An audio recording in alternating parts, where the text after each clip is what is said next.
Hi, my name is Julia Weisberg, and I'm going to be giving you information about the three learning theories. The first is constructivism. Constructivism, as a paradigm or worldview, posits that learning is an active, constructive process. The learner is an information constructor.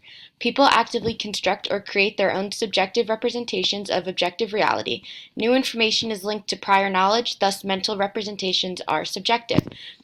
So some of the key concepts, and I think one sentence that really wraps that up all together, is that constructivism states that learning is an active, contextualized process of constructing knowledge rather than acquiring it.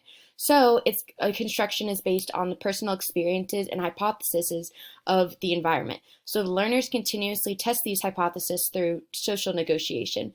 So basically, each person has a different interpretation and construction of this knowledge process. Now on to the next one. Cognitive load theory. In summary, a theory that focuses the load on working memory during instruction. He describes the human cognitive architecture and the need to apply sound instructional design principles based on our knowledge of the brain and memory. He describes the different types of memory and how both are interrelated because schemas held in long-term memory acting as the central executive directly affect the manner in which information is synthesized in working memory. He explains that the absence of schemas, instructional guidance, must provide a substitute for learners to develop their own schemas. So, the intrinsic cognitive load is the idea that all instruction has an inherent difficulty associated with it. The inherent difficulty may not be altered by an instructor. Extraneous cognitive load is, by contrast, under the control of the instructional designers. This form of cognitive load is generated by the manner in which information is presented. On to the next one.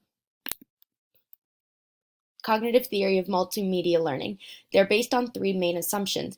There are two separate channels for processing information, and there's a limited channel capacity, and that learning is an active process of filtering, selecting, organizing, and integrating information.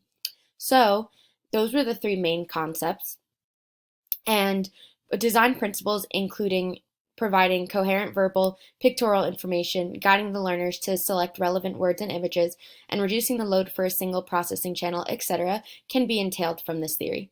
Thanks for listening.